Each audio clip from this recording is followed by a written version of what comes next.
Unang Juan, 2 kabanata.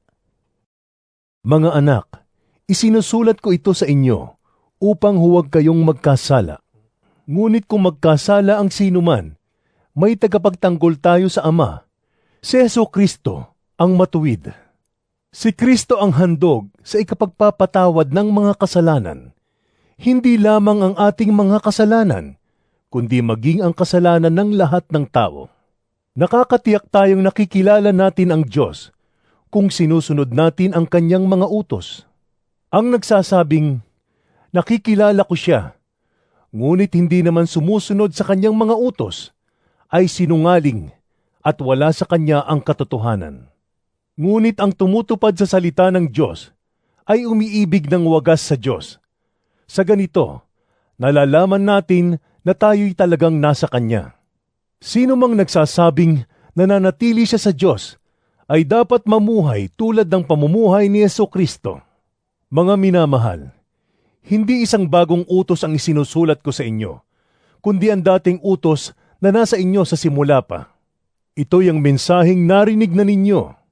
Ngunit may tuturing na isang bagong utos ang isinusulat ko sa inyo, sapagkat napapawi na ang kadiliman at lumiliwanag na ang tunay na ilaw. Ang katotohanan nito'y nasaksihan sa buhay ni Kristo at nakikita rin naman sa atin. Ang nagsasabing siya'y nasa liwanag, ngunit napopuot sa kanyang kapatid, ay nasa kadiliman pa. Ang umiibig sa kanyang kapatid ay nananatili sa liwanag at hindi siya magiging sanhi ng pagkakasala ng iba. Ngunit ang napopuot sa kanyang kapatid ay nasa kadiliman pa. Lumalakad siya sa kadiliman at hindi niya nalalaman ang kanyang pupuntahan sapagkat binulag siya ng kadiliman. Sumusulat ako sa inyo mga anak, sapagkat pinatawad na ang inyong mga kasalanan alang-alang sa kanyang pangalan. Sumusulat ako sa inyo mga ama, sapagkat kilala ninyo siya, na sa simula pa'y siya na. Sumusulat ako sa inyo mga kabataan, sapagkat napagtagumpayan na ninyo ang masama. Sumusulat ako sa inyo mga anak, sapagkat kilala ninyo ang Ama. Sumusulat ako sa inyo mga ama, sapagkat kilala ninyo siya, na sa simula pa'y siya na. Sumusulat ako sa inyo mga kabataan, sapagkat malalakas kayo, nananatili sa inyo ang salita ng Diyos, at napagtagumpayan na ninyo ang masama. Huwag ninyong ibigin ang sanlibutan, o ang mga bagay na nasa sanlibutan. Ang umiibig sa sanlibutan ay hindi umiibig sa Ama. Ang lahat ng nasa sanlibutan, ang pagnanasa ng laman, ang pagnanasa ng mga mata, at ang pagmamalaki sa buhay na ito, ay hindi nagmumula sa Ama, kundi sa sanlibutan.